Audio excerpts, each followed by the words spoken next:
Let's talk property, and please share this video with your friends. As you know, the Labor Party has a new policy out helping more Australians into home ownership. I just wanted to mention a couple of things about it, other than it's kind of the first step into the Great Reset. So if you earn $90,000 or less per annum for individuals, or $120,000 or less per annum for couples, you only need to pay a 2% deposit on the home price, and the Labor government will give you up to 40% of the price of the property. So they'll actually own 40% of the property. But the important thing about this is that,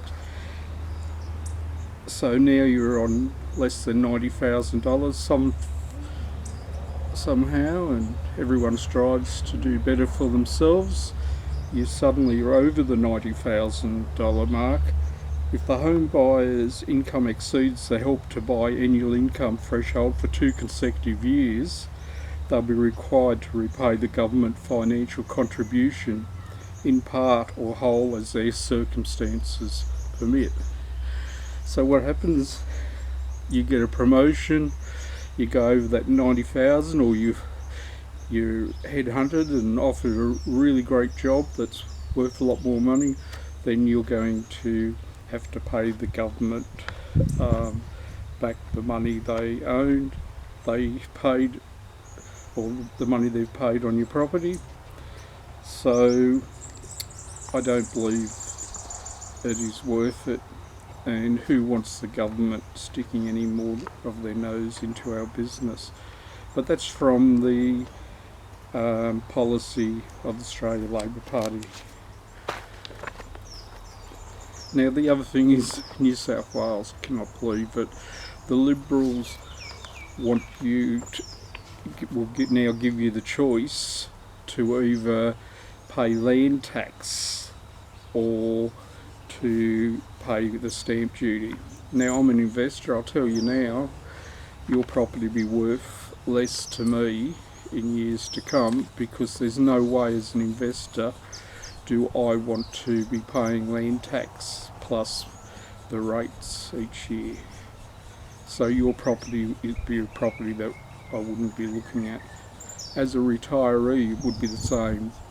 Would not be interested in purchasing property that someone has decided to pay land tax on. It's just not worth it. So the house, as far as I can see, and from talking to people, the property you buy using that method will mean that it will be worth less than other houses in the market, and it will be less desirable than other houses in the market. The other thing about property is people want to buy property. There's nothing wrong with renting. It's a perfect, acceptable way of living. And in Germany, just over 50% of the people don't even own their own properties, they rent. So but it's different in Australia and the US. Now, I've got people that are contacting me, times are hard, fuel's ridiculous, the price of living has them in all sorts of problems, especially when they've got mortgages of 550, 700 and 1,000 mortgages.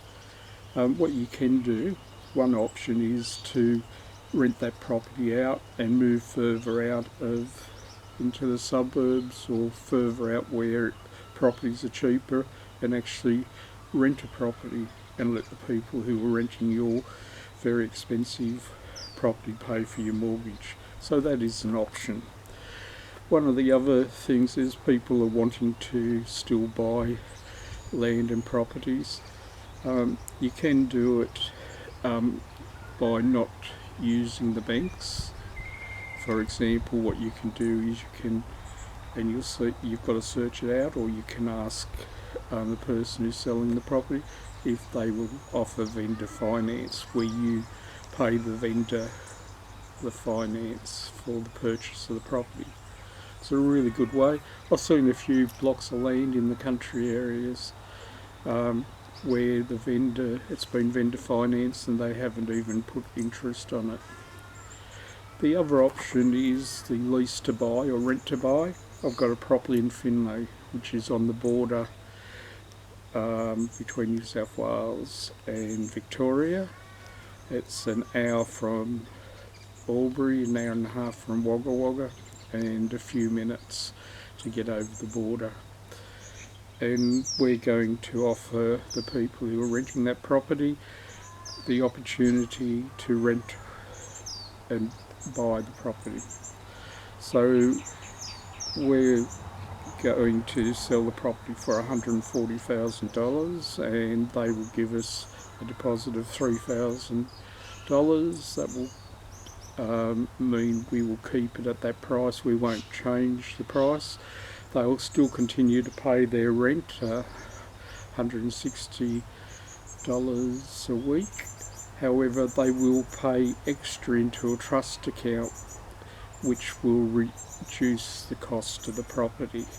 So in 5 years' time, they will be, or 6 or 7, whatever we agree on, they will have the money, that $3,000 plus what they've been putting in the trust each week, which they will be able to afford to buy the property. The property will cost less because they got a bigger deposit, and if they have to go to the bank, it will be for a small amount of money, so the house would be paid off a lot quicker. In fact, could be paid off in less than 10 years easy. So I just thought we'd have a quick chat about that. There are options, but it's not necessary to own a property. It is a good thing to own a property, and it's even better to own a couple of properties because the interest on your super these days is hardly anything. So thanks again, please share.